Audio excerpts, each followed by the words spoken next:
All right, so here are the first jars of the big push of the canning season.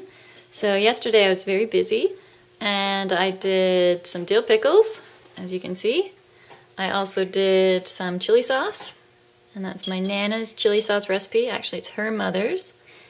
And we like to eat it with eggs, so we make a lot of that. And I also have 9 jars of salsa that were made as well. And we like to eat that quite a bit. And it's got some really hot peppers in it, which are really fun to chop up. Make sure you wear gloves if you're ever chopping up hot peppers. Very important. And as you can see beside there, I've got my canner. And that's actually an old steam canner.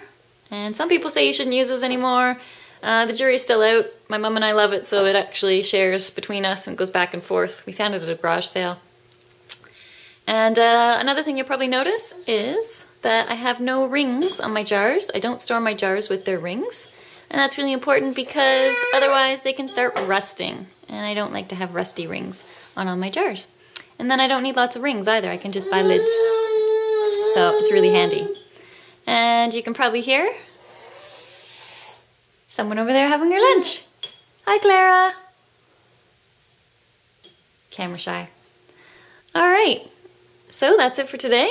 You guys can see, oh, wait, before I go, you can see, always clearly label your jars. Very important, especially if you're making things like salsa and chili sauce or bruschetta or anything like that that looks very similar in the same size jar. If you leave it for a couple days, then you kind of forget, then you have to sort of scratch your head and really look at the jar to try and figure out what you've got in there. I don't use sticky labels or anything. All I use is a black Sharpie, and that works really well. And make sure not only you label it, but date it too. I find just doing a month and a year works really well for me. And then if I do another batch, then I'll make sure I note on it that it's the second batch. So if I know something goes wrong with a batch, then I'll know all the jars within that batch. Other than that, we'll see you later. Bye.